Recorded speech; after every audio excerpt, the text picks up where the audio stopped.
Hello, parents and guardians. My name is Lindsay Geraghty, and I will be your students' advanced placement psychology teacher this year. Even though we are separated physically, we are still very much building community already in this class. And your students are already receiving feedback on their work, and we are on track really for this first unit, diving deep into content while also still getting to know each other. So here is a little bit about my background. My educational background, I grew up in Libertyville, Illinois, and I went on to attend the University of Illinois at Urbana-Champaign for both my bachelor's and master's degree. I started working while going to night school then to become a teacher. And after student teaching in 2005, I accepted the position at LT and have been here ever since. So this is going on my 16th year here at LT. So here are my family members. My husband and I have two boys. Patrick is 5, and he's the blonde, and Tom is 3, and they're in preschool and kindergarten this year, so there's a little window into my world. They'll one day walk through the doors at LT as students, so I'm proud to live in this district and to serve the young adults who are your children.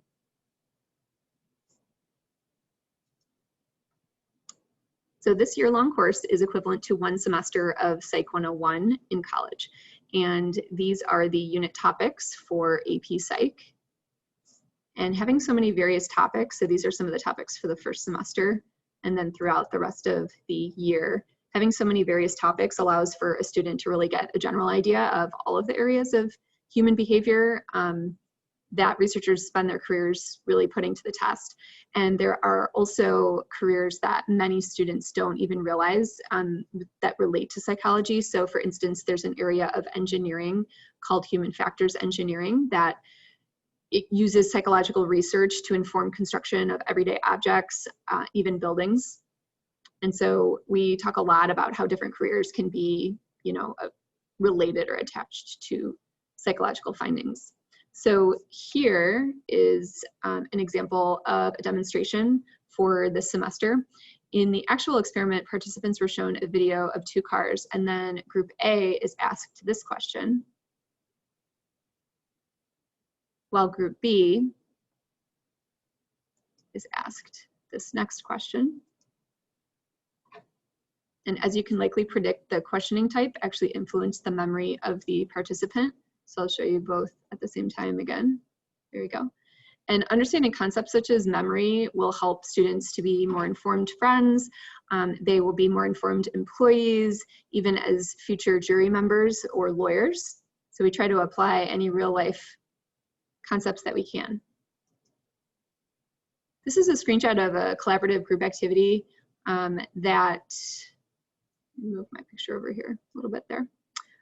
That we actually did in class yesterday. So Zoom allows us to put students into separate discussion rooms or breakout rooms. So they have that interactive piece with each other, and each group in this case had 3 to 4 students in it. And I am able to watch their progress as they work on their group slide. And I'm also able to pop into breakout rooms that might need my help, and I can give them feedback based on what I see on their slides. So this activity asked students to create their own correlational study and to then complete a write-up on their plan. And they also plotted their data on their scatter plot, and they estimated their R value. I was impressed with the creative ideas that students had, and they could give their live, I could see their live work and give them feedback for that debriefing session. And students then could go in and browse others' slides and save these slides for when they're studying. So this is a strategy that we use often in class to get that interactive component that we can have virtually. And it's nice to see that relationships and rigor of the content can really align side by side with a strategy like this. And I can really monitor and help students as they progress in their work.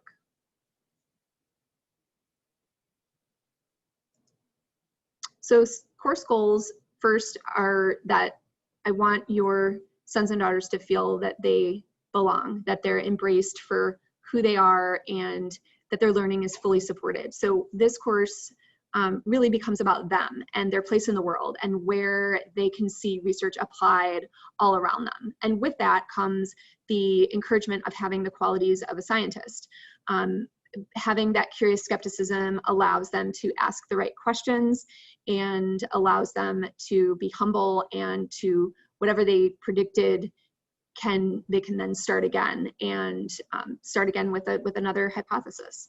And as an advanced placement course, there's a lot of reading and vocabulary, so we utilize strategies to help manage this. So in a remote class, it's a unique opportunity to really organize ourselves in a whole new way. And each day I ask students to get their workspace ready to show that class etiquette, because virtual learning and virtual work groups are likely going to be part of the norm as they go into the working world. So this is really relevant practice for them to be part of a team that might work from home or might need to meet with a virtual, a virtual meeting to get a project done. So we're nurturing those skills that really will benefit students as they move forward past high school. So grading is determined in this class by performance on learning objectives. Formative practice is just that, it's practice. And formative practice tasks all influence summative performance, just like practice time for an athlete will influence their game performance. So you will see formative practice reported in Infinite Campus for feedback on how your student is doing. Summative performance for this class will be test performances, and that is what their grade will actually be based off of. And this is aligned with the College Board test that will be in May. For summative performances, you will see letter grades. So this course is designed after the College Board curriculum. So rather than using points out of a 100-point scale that then turns into a letter grade, you will be seeing just a letter grade for each test that's based off of 5 levels of quality of A to F, and that will then turn into that overall letter grade.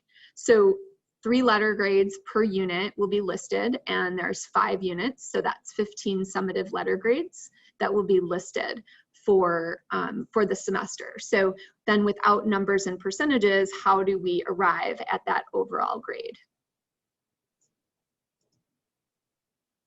Since we don't use percentages or the 100-point scale for this course, just letter grades A through F, your overall grade really won't be from a calculation of points. It will reflect a simple count of total summative assessments. So to determine how your son or daughter is doing in the class, you can just refer back to this grading guide, and you'll easily be able to see how your student is doing. And there are retake and revision opportunities as well that I've already talked about to students in class. The AP exam is scheduled for May 11th, 2021. So the norm is that they have these 2 sections, but the College Board changed it to being all essay this past spring because of the pandemic. So we will see what this year brings, but your student will be prepared for any format that the College Board decides on. The daily agenda is on our Canvas homepage, and each day the plan for the day will be listed, and all the activities and documents will be hyperlinked. If your student needs to submit anything, they also can check feedback that I give to them about their performances, and they have the chance to revise and redo, and it's really a one-stop shop for everything that they would need to do on a daily basis. So down here you see the agenda, and that would all have hyperlinks so that they didn't have to go anywhere else to find, their assignment or to find a document, for instance. So there's a little intro to AP Psych. This is undoubtedly going to be a very unique year. I'm committed though to helping your students learn this material in a way that really engages them with their classmates, as well as engages them in your home environment. Please feel free to reach out to me at any point this school year. Thank you.